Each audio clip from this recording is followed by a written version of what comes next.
नमस्कार दोस्तों, BNA network के यूट्यूब चैनल पर आपका स्वागत है। मैं हूं कुलभूषण। बात करेंगे संसद में जो गतिरोध चल रहा है सरकार और विपक्ष के बीच में, उसके बारे में थोड़ी सी चर्चा करेंगे। वैसे तो देश अब भली भांति जान चुका है कि जब भी संसद का कोई भी सत्र शुरू होने वाला होता है उससे कुछ दिन पहले विपक्ष की तरफ से कोई ना कोई मुद्दा ऐसा उछाल दिया जाता है जिस पर वो हंगामा कर सके, सरकार को घेर सके और खास तौर पर नरेंद्र मोदी को घेर सके। क्योंकि विपक्ष इतना निराश हो चुका है। कभी तो पेगासस का मुद्दा आ जाता है, कभी अडानी का मुद्दा आ जाता है और अब वर्तमान में मणिपुर का मुद्दा चल रहा है। ये मणिपुर का मुद्दा नहीं है दोस्तों, अब ये विपक्ष के मन ही पुर का मुद्दा है। मणिपुर का मुद्दा वास्तव में बहुत ही राक्षसी प्रवृत्ति का मुद्दा है। वो जो घटना घटित हुई है वो मानवता को शर्मसार करने वाली है, लेकिन वो मुद्दा तो 2.5 महीने पुराना मुद्दा था जिसे विपक्ष लेकर आया है। ये तो हो नहीं सकता कि विपक्ष सिर्फ सदन में ही रहता है। विपक्ष तो बिना सदन के भी आवाज उठा सकता है, सड़कों पर आंदोलन कर सकता है। जिस तरह से मणिपुर की घटना हुई थी उस वक्त ये मुद्दा विपक्ष उठा सकता था, सरकार को तब भी घेर सकता था, प्रधानमंत्री मोदी से जब भी जवाब मांग सकता था। आखिर ऐसा क्यों हुआ और ऐसा सरकार होने क्यों दे रही है कि 60 दिनों से या 70 दिनों से मणिपुर में हिंसा चलती रही। तो ये मणिपुर का मुद्दा नहीं है दोस्तों, अब ये मुद्दा बन गया है विपक्ष के मन ही पुर का। यानी विपक्ष के जो मन में आ रहा है वो ही विपक्ष अब कर रहा है। विपक्ष दरअसल में चाहता यह है कि संसद में प्रधानमंत्री जवाब दें, लेकिन जिस भी मंत्रालय के अधीन कोई मुद्दा होता है तो उसी का मंत्री उसका जवाब देता है। लेकिन विपक्ष इस बात पर पहले अड़ा रहा कि मणिपुर पर चर्चा होनी चाहिए। सरकार तैयार हो जाती है मणिपुर पर चर्चा करने के लिए, लेकिन फिर विपक्ष जो है वो कहता है कि हम 167 के तहत चर्चा नहीं करेंगे, 176 के तहत चर्चा नहीं करेंगे। इस तरह से राज्यसभा में भी और लोकसभा में भी हंगामा बरप रहा है। लेकिन अब जो विपक्ष की डिमांड है वो है प्रधानमंत्री मणिपुर के मुद्दे पर जवाब आकर दें। अमित शाह कह चुके हैं हम चर्चा करने के लिए तैयार हैं, और मणिपुर में जो हिंसा हुई है या अन्य राज्यों में जो भी घटनाएं घटित हुई हैं वो अमित शाह यानी गृह मंत्रालय के अधीन आती हैं, तो अमित शाह का जवाब देना बनता है। लेकिन अमित शाह लोकसभा में खड़े होकर ये कह चुके हैं भाई हम तो सरकार या हम चर्चा करने के लिए तैयार हैं, आप लोग बैठिए, बात करिए, अपने मुद्दे उठाइए, अपने प्रश्न उठाइए। लेकिन विपक्ष तैयार नहीं है। विपक्ष ये समझ रहा है कि INDIA यानी कि जो इंडिया इन्होंने विपक्षी मोर्चा बनाया है उसको लग रहा है कि वो अब बहुत बड़ी ताकत बन गया है। लेकिन जब तक चुनाव नहीं होते, जब तक इसका परिणाम जनता को भी मालूम नहीं पड़ेगा, ना पक्ष को मालूम पड़ेगा, ना विपक्ष को मालूम पड़ेगा कि भाई आप सब लोग मिल तो गए हो, लेकिन परिणाम आने के बाद ही मालूम पड़ेगा कि ये जो आपने इंडिया बनाया है ये वास्तव में इंडिया बन भी पाया है या नहीं बन पाया है। तो कल जो है लोकसभा में 50 सांसदों ने हस्ताक्षर करके लोकसभा स्पीकर ओम बिरला को कहा है कि हम सरकार के खिलाफ अविश्वास प्रस्ताव लाते हैं। ओम बिरला इसको स्वीकार कर लेते हैं, क्योंकि जब अविश्वास प्रस्ताव ये लोग लाए हैं तो इनको लग रहा है कि वैसे तो प्रधानमंत्री मोदी संसद में जवाब नहीं दे रहे, तो अविश्वास प्रस्ताव के दौरान प्रधानमंत्री मोदी को संसद में जवाब देना पड़ेगा।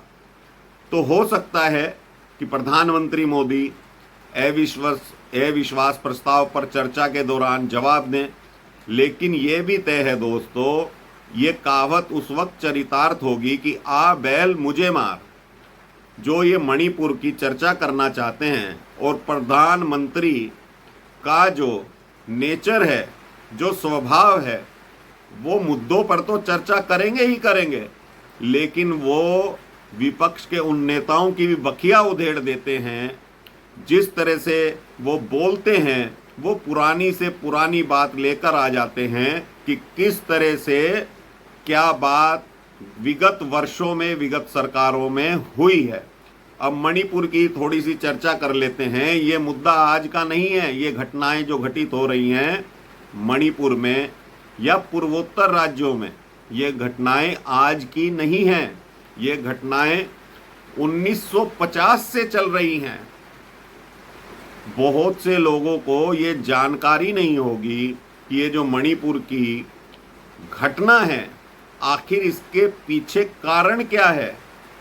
आप लोग ये जानने की कोशिश करिए कि कई वर्षों तक, यानी कि जब से मोदी सरकार आई है उसके पहले तक और मोदी सरकार के बाद तक, वहाँ पर आतंकवादी संगठन सक्रिय थे। इतने सक्रिय थे कि सुरक्षा बलों को मालूम ही नहीं पड़ता था कब उनके ऊपर हमला हो जाए। तो मणिपुर की घटना 1950 में वहाँ के राजा ने भारत में मणिपुर का विलय कर दिया। तो जो वहाँ की पुरानी संस्कृति है, जाति है, मैतई, वहाँ के मूल निवासी हैं मणिपुर के, लेकिन जो कुकी समाज है, जो बाहर से लाए गए अंग्रेजों के द्वारा कार्य कराने के लिए, और कहा जाए मतलब जो सत्य है कि वो विशेष धर्म से प्रभावित हैं, ईसाई धर्म से प्रभावित हैं, और मैतई समाज जो है वो हिंदू समाज है, मणिपुर का मूल निवासी है। लेकिन कुकी समाज 1950 के बाद से ही वर्चस्व में मणिपुर में कायम रहा और तरह तरह की घटनाएं।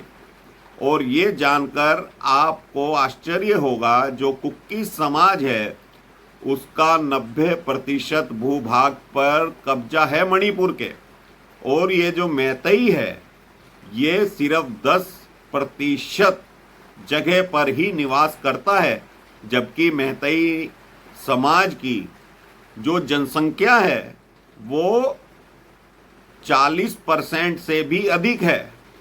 और लेकिन कुकी समाज जो कि जनसंख्या में भी कम है, वो 90% भाग पर मणिपुर पर रहता है। पिछले दिनों हाई कोर्ट ने एक आदेश दिया, या सरकार ने कहे कि एक अध्यादेश या एक विधेयक लेकर आई कि मैतई समाज को भी जनजाति या आदिवासी समाज से जोड़ा जाए, इनको भी अन्य भूभाग पर रहने का अधिकार दिया जाए। इस तरह का विधेयक लेकर आती है, हाई कोर्ट उस पर मोहर लगा देता है। ये हाई कोर्ट द्वारा जब मोहर लगाई जाती है कि मैतई समाज को भी आरक्षण दिया जाए, वो पूरे मणिपुर में कहीं पर भी भूमि ले सकता है, रह सकता है, तो ये झगड़ा फिर से शुरू हो जाता है कुकी समाज और मैतई समाज के बीच। तो ये जो कुकी समाज है, पहली बात तो ये मणिपुर का मूल निवासी नहीं है, और लेकिन 90% भूभाग पर इसने कब्जा कर रखा है आदिवासी होने के कारण, आरक्षण होने के कारण। लेकिन जब सरकार मैतई समाज को आरक्षण की श्रेणी में ले आती है तो कुकी समाज बिफर जाता है, हमले शुरू हो जाते हैं, मारकाट शुरू हो जाती है। लेकिन ये सरकार की भी विफलता है वहाँ की कि वो उसे कंट्रोल नहीं कर पाती। लेकिन जब मैतई समाज आवाज़ उठाता है और प्रतिरोध करता है, क्रिया की प्रतिक्रिया करता है, तो ये जो विपक्षी दल हैं, इनको दर्द उत्पन्न हो जाता है, पीड़ा उत्पन्न हो जाती है, तो ये लोग अब कुकी समाज की आवाज उठा रहे हैं, ना कि वहां मणिपुर की आवाज उठा रहे हैं। कुकी समाज ईसाई धर्म से प्रेरित है। अब इसमें दो राय नहीं है कि ईसाई बहुल्य मणिपुर 90% भूभाग पर रहता है और हिंदू समाज मैतेई 10% भूभाग पर मणिपुर में रहता है, लेकिन जनसंख्या मैतेई समाज की ज़्यादा है और मैतेई समाज के ही वहाँ के मुख्यमंत्री हैं। तो भाजपा वहाँ के मुख्यमंत्री को कैसे हटा दे? कोई इस तरह के कारण जो 1950 से चले आ रहे हैं, कभी कांग्रेस ने तो ऐसा नहीं किया, क्योंकि ज़्यादातर वहाँ पर पहले कांग्रेस की सरकार रही, सेंट्रल में भी कांग्रेस की सरकार रही, तो कांग्रेस ने ऐसा पहले क्यों नहीं किया? कांग्रेस हमेशा धर्म के आधार पर, जाति के आधार पर बंटवारा करती आई है और वो ही पूर्वोत्तर के राज्यों में होता रहा है। लेकिन जब कोई समाज जागृत हो जाता है या सरकार उनको उनके अधिकार देना चाहती है, तो दंगे फसाद शुरू हो जाते हैं और यही झगड़ा कुकी समाज और मैतेई समाज के बीच मणिपुर में चल रहा था। लेकिन अभी वहां शांति है, फिर भी विपक्ष अड़ा हुआ है कि इस पर चर्चा की जाए। तो क्या नरेंद्र मोदी सन 1950 से जो घटनाएं घटी हैं, कितनी बार मणिपुर जला है, कितने लोग मारे गए, उस पर जवाब नहीं देंगे? क्या कांग्रेस से सवाल नहीं करेंगे? हाँ, जो अभी 2 महिलाओं के साथ वहां हुआ है, वो घटना पूरे हिंदुस्तान को, दुनिया में शर्मसार करने वाली है। लेकिन प्रधानमंत्री इस बात के लिए जाने जाते हैं कि समस्या उत्पन्न कैसे हुई, पहले की सरकारों ने क्या किया। बीजेपी की सरकार वहां पर 2 बार से है, उससे पहले तो कांग्रेस की या वहां की जो पार्टियां थी उनकी सरकार होती थी। भाजपा की सरकार तो विगत 2 बार से मणिपुर में आ रही है और सेंट्रल में भी 2 बार से आ रही है। लेकिन प्रधानमंत्री मोदी ने जो पूर्वोत्तर का विकास किया है, उससे थोड़ी जागृति वहां के लोगों में आई है। लेकिन ये जो विपक्ष है, ये इस मुद्दे को प्रधानमंत्री को घेरना चाहता है, मुद्दा बनाकर कि प्रधानमंत्री किसी तरह से आउट ऑफ कंट्रोल ना हो और मुद्दा जागृत रहे। क्योंकि प्रधानमंत्री ने नारा दिया था, बेटी बचाओ बेटी पढ़ाओ, लेकिन महिलाओं पर अत्याचार तो कांग्रेस की और अन्य सरकारों में भी हो रहे हैं। उसके बारे में चर्चा कौन करेगा? पश्चिम बंगाल ममता बनर्जी के बाद से कितना जला है, कितनी हिंसाएं हुई हैं, और ये महिलाओं को नग्न करने की घटनाएं तो कई राज्यों में हो चुकी हैं। तो मणिपुर ही क्यों? मणिपुर इसलिए दोस्तों क्योंकि संसद का ये सत्र चल रहा है और प्रधानमंत्री को घेरने की जो विपक्ष की मंशा थी, इसलिए विपक्ष मुद्दा खोज रहा था। और ये जो वीडियो वायरल हुआ है, ये 77 डेज के बाद वायरल हुआ है। ये घटना बहुत पहले की है। अब जब मणिपुर थोड़ा थोड़ा शांत हो रहा है, तो विपक्ष फिर से मणिपुर में आग लगाना चाहता है, पूर्वोत्तर में आग लगाना चाहता है, और सुप्रीम कोर्ट भी इसमें दखलंदाजी कर चुका है। कह रहा है कि वहाँ भाजपा की सरकार है, इसलिए सेंट्रल गवर्नमेंट कोई कार्रवाई नहीं कर रही। तो सेंट्रल गवर्नमेंट ने तो राजस्थान पर भी कार्रवाई नहीं की, पश्चिम बंगाल पर भी कार्रवाई नहीं की, छत्तीसगढ़ पर भी कार्रवाई नहीं की। तो सुप्रीम कोर्ट वहाँ का संज्ञान नहीं ले रहा है, मणिपुर का स्वतः संज्ञान ले रहा है। तो हम सुप्रीम कोर्ट पर कोई टिप्पणी नहीं कर सकते, विपक्ष पर कर सकते हैं, पक्ष पर कर सकते हैं, राजनीति पर कर सकते हैं, लेकिन संसद के बनाए हुए कानून पर भी नहीं करनी चाहिए। तो अब जो ये विश्वास प्रस्ताव विपक्ष लेकर आया है, इसमें निश्चित ही हार होनी विपक्ष की निश्चित है। और ये भी निश्चित है कि प्रधानमंत्री जब बोलेंगे, जवाब देंगे, तो कांग्रेस को, विपक्ष को जवाब देते नहीं बनेगा। मोदी का एक नमस्कार ही काफी रहेगा। लोग हमें बोलते हैं कि हम गोदी मीडिया हैं। भाई, आपका अधिकार है, आप हमें कुछ भी कह सकते हैं, लेकिन जो सत्य है सत्य से भागना कभी नहीं चाहिए, क्योंकि समस्याएं फिर बड़ी हो जाती हैं। तो प्रधानमंत्री मोदी ने जो विकास कार्य पूर्वोत्तर के राज्यों में करवाए हैं, और आतंकवाद की घटनाएं नगण्य हो गई हैं पूर्वोत्तर में, आए दिन वहां सुरक्षा बलों पर हमले होते थे, वो बंद हो चुके हैं। लेकिन ये विपक्ष आग में घी डालने का जो कार्य कर रहा है, उससे आज देश को बचाने की जरूरत है।